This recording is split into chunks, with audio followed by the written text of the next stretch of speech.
মনি কি তাহলে এবার সত্যি সত্যি বিষ মাখা তরকারিটি খেয়ে ফেলবে?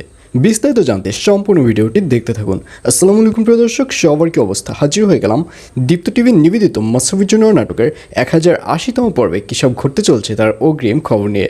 এই পর্বটিকেও মিস করবেন না, কারণ এই পর্বে আপনারা দেখতে পারবেন আসমার প্ল্যান এবার সত্যি হতে চলবে। কারণ আসমার প্ল্যান অনুযায়ী এবার মনিকে দেখা যাবে সে বিষ মাখানো মাছের মাথাটি মনি খেয়ে ফেলবে।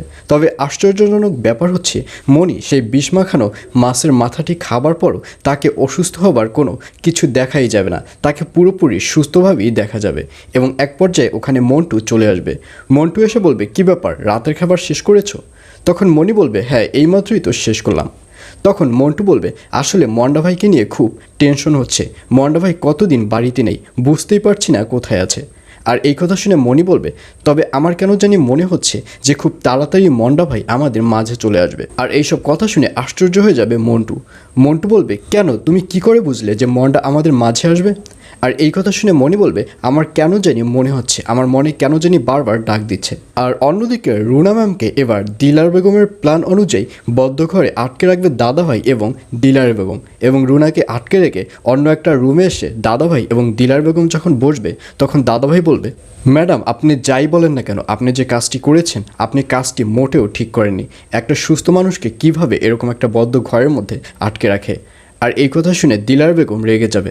দিলার বেগম বলবে, আপনি আর একটাও কথা বলবেন না, আপনি যদি আর একটা কথা বলেন তাহলে কিন্তু আপনার হাতে আমি আর 1 টাকাও দিব না।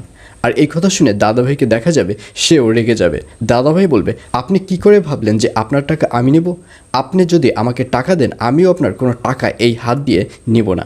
আসলে এক পর্যায়ে দাদাভাইকে ভালো হয়ে যেতে দেখা যাবে।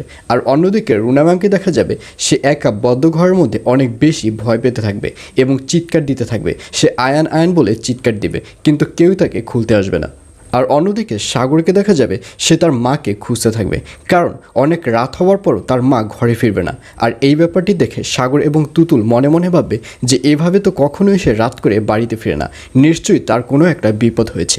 এটি চিন্তা করে সাগরকে দেখা যাবে সে কালুকে নিয়ে তার মাকে খুঁজবার জন্য বেরিয়ে পড়বে। আর এছাড়াও থাকবে আরও আশ্চর্য সকল ঘটনা। সুতরাং সবাইকে মাশরাফি জুনিয়র নাটকের আগামী পর্ব দেখার আমন্ত্রণ রইল।